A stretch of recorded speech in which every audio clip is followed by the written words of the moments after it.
Once upon a time, in a lush and verdant forest, there was a small bird named Flappy. Flappy was not like the other birds in the forest because Flappy could not fly.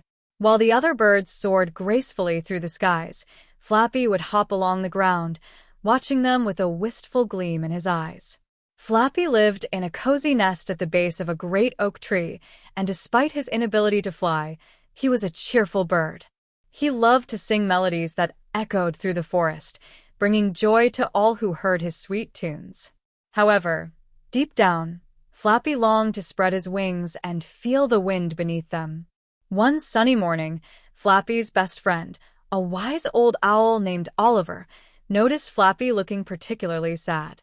"Why the long face, Flappy's?" Oliver hooted softly from his perch high in the oak tree. Flappy sighed and replied, "Oh, Oliver, I just wish I could fly like everyone else. I want to see the world from above, to feel the breeze and the freedom that flying brings." Oliver nodded thoughtfully. "I understand, my friend. But remember, everyone has their own special talents and gifts. You have a beautiful voice that brings happiness to many. Perhaps there is another way for you to experience the world." Flappy's eyes sparkled with curiosity. "What do you mean, Oliver?" The wise owl spread his wings and glided down to Flappy's side. "Come with me, and I will show you," he said. Together, they ventured deeper into the forest, where they met all sorts of creatures along the way. First, they encountered Benny the beaver, who was busy building a dam. "Hello, Flappy." "Hello, Oliver." Benny greeted them cheerfully. "What brings you here today?" Oliver explained Flappy's desire to see the world from above. Benny smiled and said, "Well, I can't fly either, but I can build. Let me make something for you." Benny worked tirelessly, using branches and twigs to construct a sturdy platform with wheels. Next, they met Sally the squirrel, who was known for her agility and speed. Sally listened to Flappy's story and said, "I can help too. I will gather the finest nuts and berries to keep Flappy energized on his journey." Sally raced through the forest, collecting a feast fit for a king. Finally, they arrived at the meadow, where Gus the grasshopper lived. Gus was known for his incredible jumping ability. "Hop on, Flappy," Gus chirped. "I'll show you what it's like to soar through the air, even if it's just for a moment."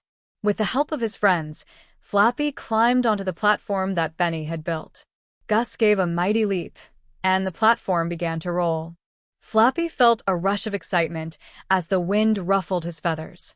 He laughed with glee as the meadow sped past him. Though he wasn't flying in the traditional sense, Flappy realized that he was experiencing the world in a new and magical way, thanks to the ingenuity and kindness of his friends. He felt the breeze on his face and saw the beauty of the forest from a different perspective.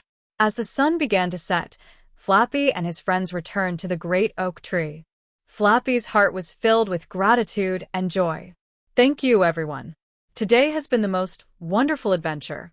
I may not be able to fly, but with friends like you, I feel like I can do anything."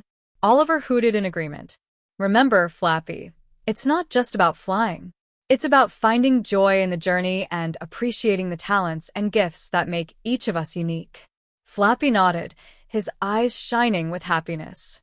From that day forward, Flappy embraced his ability to bring joy through song, and he continued to explore the world with the help of his friends. He realized that even though he couldn't fly, his life was filled with other beautiful adventures and endless possibilities.